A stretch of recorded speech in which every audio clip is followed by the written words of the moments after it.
सा गांव था बरूना, जहां की आबादी बस कुछ लोगों की थी। कोई बहुत ज्यादा इस गांव के बारे में नहीं जानता था, क्योंकि न ये नाम और ना ही इसकी कहानी कभी किसी के जुबान से किसी के सामने आई थी।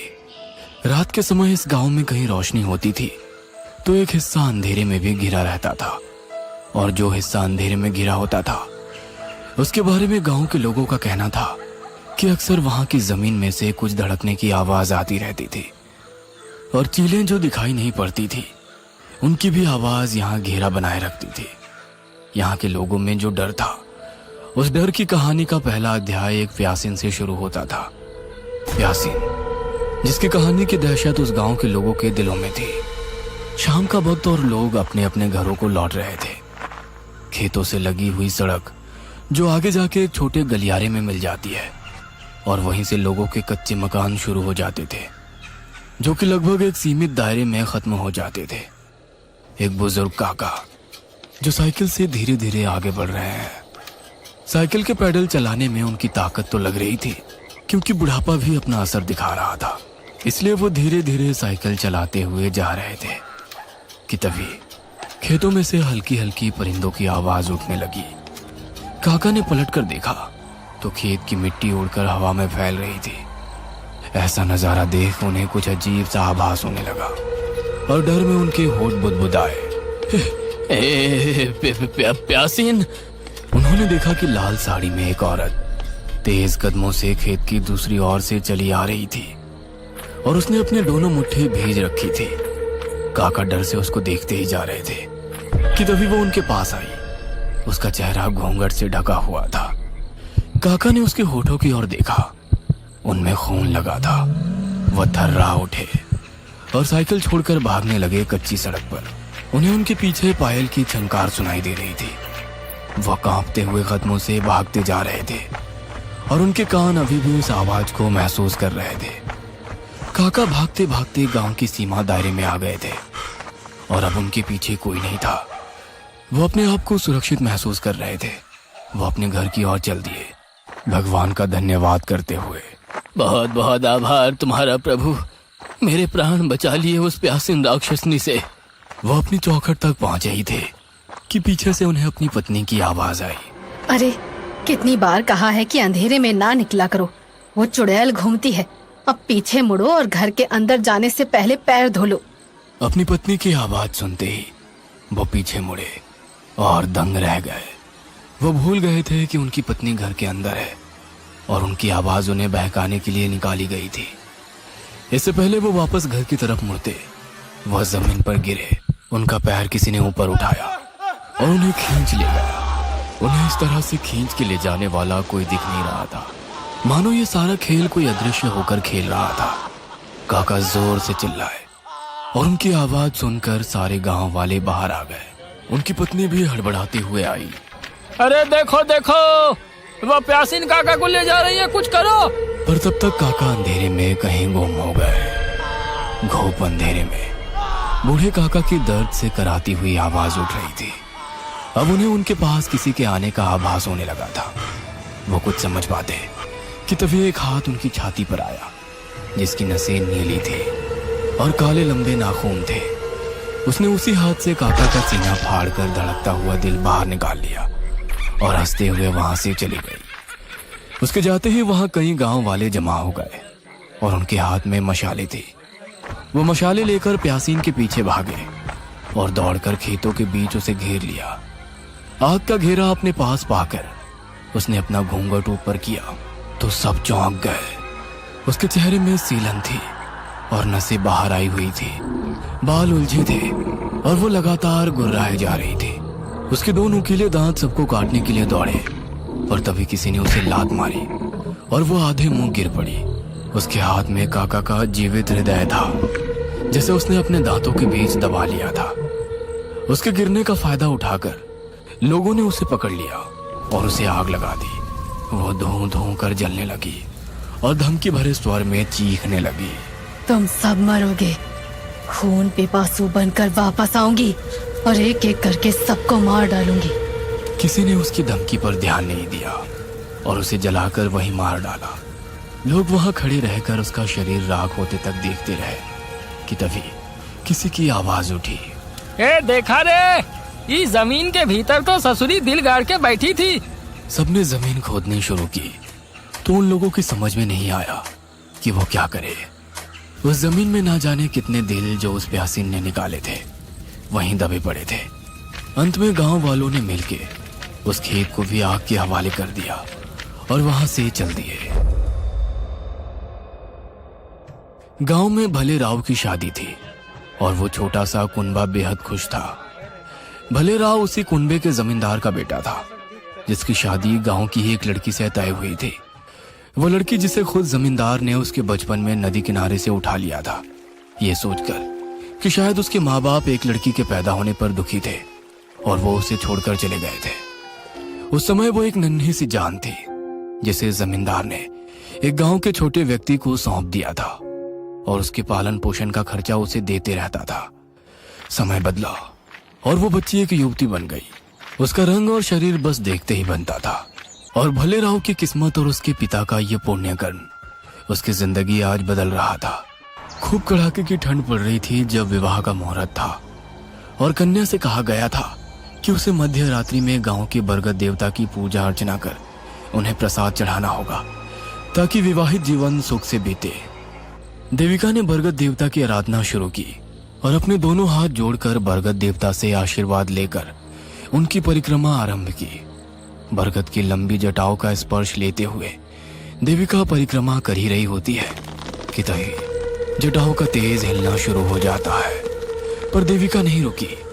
यह देखकर कहीं गांव वाले भयभीत होना शुरू होते हैं और कुछ को तो उसी प्यासीन की याद आ जाती है कि तब तक उसी कुनबे की एक औरत ये सब देखते हुए अपने बालों का जोड़ा खोलते हुए वहीं जमीन पर पलथी मारकर बैठ जाती है और अपनी जांघों पे अपने दोनों हाथ कस के मारते हुए अपना सर चारों दिशा में घुमाते हुए भारी आवाज में माता माता दोहराने लग जाती है। उसका ये बर्ताव देखकर भले राव अपने पिता का हाथ पकड़ के खड़ा हो जाता है और उनसे पूछता है, पिताजी ये औरत क्या कर रही है? अरे कुछ नहीं, डरने की बात नहीं है, बस जीवन भर पेट बाधा ना आए ये माई ये उपचार करे जरूरी होता है बिटवा। वो औरत काफी देर तक माता माता दोहराती रही और फिर एकाएक जब हवा रुकी तो वो भी शांत पड़ गई। ऐसा करना गांव की पुरानी प्रथाओं में था। परिक्रमा पूर्ण हुई और देविका ने बरगद देवता को प्रणाम कर वहां सभी बुजुर्गों का आशीर्वाद लिया। भोर हुई और भले राव और देविका का विवाह संपन्न हुआ। देविका ने अपना पहला कदम भले राव के घर में रखा। उसके पैर रखते ही जमीन में सीलन पड़ने लगी जिसे कोई देख ना पाया और जब देविका पूरी अंदर आ गई तो चौखट तक सीलन जम गई थी। रात के वक्त जब जुगनुओं की ध्वनि जोर पकड़ लेती है तब ऐसा माना जाता था कि उस वक्त अगर आसपास के घेरे में कोई और आवाज भी उठ रही हो तो सुनाई नहीं देती जब तक वो आवाज किसी चुड़ैल डायन या प्यासीन की ना हो, और वो भी तब जब वो प्रेत बाधा बनाने में सम्मिलित हो। और ऐसा ही उस रात भले राव के घर के बरामदे में होने वाला था।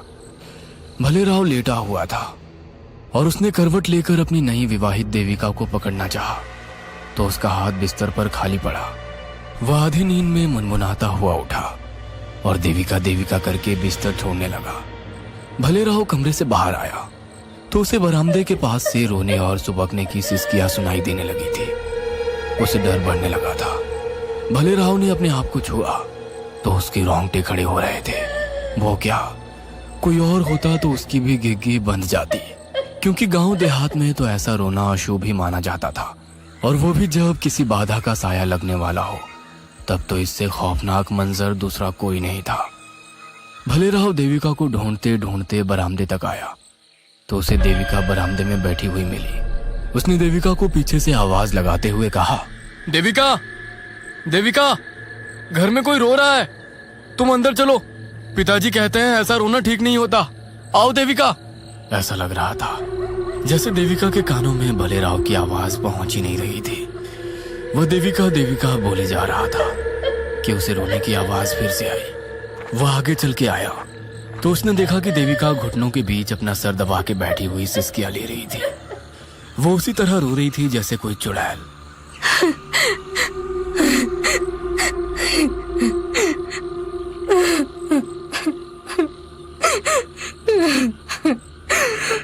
भलेराव आगे आया तो देखा कि बिखरे हुए बालों को पकड़कर वह बस अपना सर घुटनों के बीच ऊपर नीचे करती रोती जाती। भलेराव ने डरते डरते अपना हाथ उसके कंधे पे रख के उससे कुछ पूछना चाहा कि इससे पहले उसकी नजर ने कुछ ऐसा देखा जिसने खुद ब खुद भलेराव को जमीन पर पटक दिया था। उसके पिता सामने दीवार के पास मरे पड़े थे। उनकी गर्दन पर गड्ढा था और खून बाहर बह रहा था। भलेराव चिल्लाया, पिताजी! भलेराव ने वापस देविका को देखा। इस बार उसने अपना सर उठाया। उसके चेहरे पे नसें जमी हुई थी, बाल बिखरे थे। लाल साड़ी में वो उतनी ही भयानक लग रही थी जैसे एक जमाने में प्यासीन थी, और वो लौट आई थी जैसा कि उसने मरते वक्त कहा भी था कि वो खून पिपासु बनकर वापस आएगी और किसी को जिंदा नहीं छोड़ेगी। वह देविका के रूप में वापस आ गई थी। वो उठ के भलेराव के पास आई और धीरे स्वर में कहने लगी, राव, तुम्हें मुझसे घबराने की जरूरत नहीं है। इससे पहले मुझे मारा गया था और अब मैं लोगों को मार रही हूँ। जैसे मैं जीवन चक्र में योगदान देती हूँ, वैसे अब तुम भी मेरे जीवन चक्र में अपना योगदान दो।